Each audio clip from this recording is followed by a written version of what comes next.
Bishop, let us, I hope that we will inspire ourselves to deepen our commitment to being instruments of God's love as we continue our pilgrimage as bearers of hope for others. Okay? So, before we end, so wala po munang uwi dahil meron pong iraraffle si Father na Lazaro. Kaya huwag po nang alis. Dahil pag umalis po at natawag yung nanalo ay hindi po ibibigay. Kailangan ay nandito po. Okay? So, mapapansin niyo po doon sa may entrance ng gymnasium ay meron po tinatawag na Arimuhan Project. No? So, may booth po doon.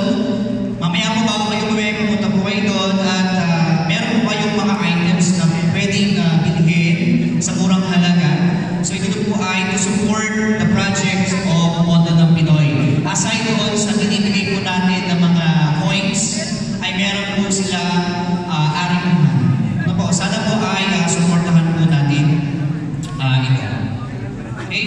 So now, for the PNP reports, disaster relief operation, and video presentation of the scholars from 2022 to 2024, and the launching of Pass Scholar campaign, yung mga nakita niyo po mga estudyante, may nakasuot na Pass Scholar.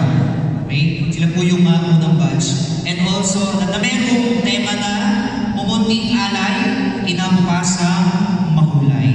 And also the presentation of Diocesan Catholic System and Pondo ng Pinoy Diocesan Desk and Scholarship and Educational Assistance Program for school year 2024-2025. National Management Office. Report.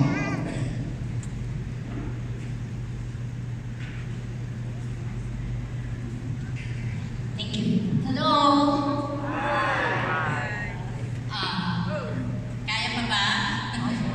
So, before anything else, gusto kong batiin namin sa National Management Office.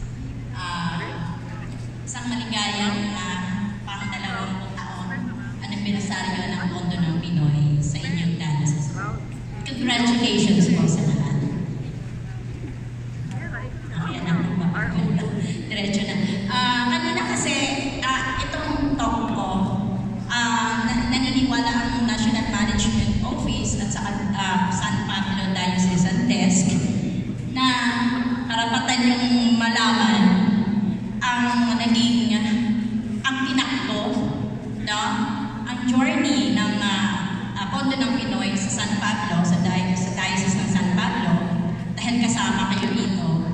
Saan nga ba napunta yung ating misyon? Ano yung ikinatunguhan? At narinig ko ang napakagandang mensahe ng ating bishop, na si Bishop Maralet. Ay parang tumutugma siya dito sa aming report ng National Management Office. Dito makikita ano yung God's mathematics, na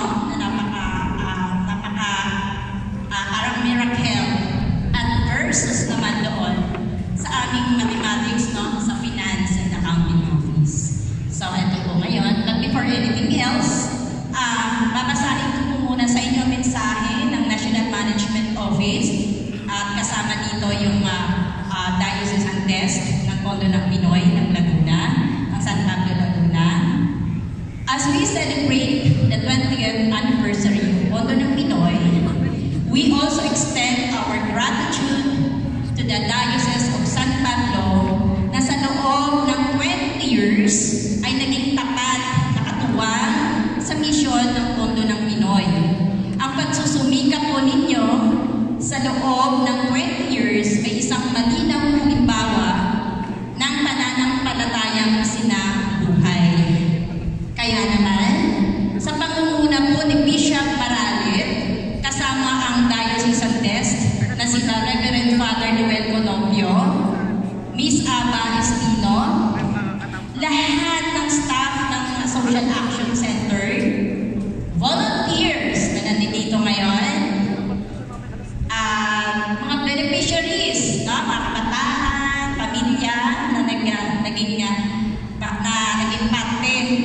proyekto ng Pondo ng Pinoy at ang bawat isa na nakabahagi sa misyon ng Pondo ng Pinoy.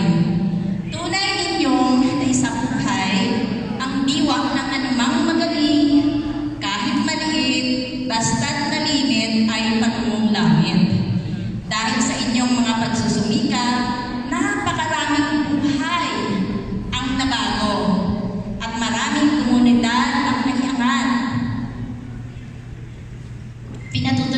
Pinatunayan din ninyo na kahit ang pinakamaliit na gawa, basta't ginagawa ng may pagmamahal, na may patuloy na pagsisikap, ay magdadala sa atin patungo sa kaganapan ng buhay ng Diyos.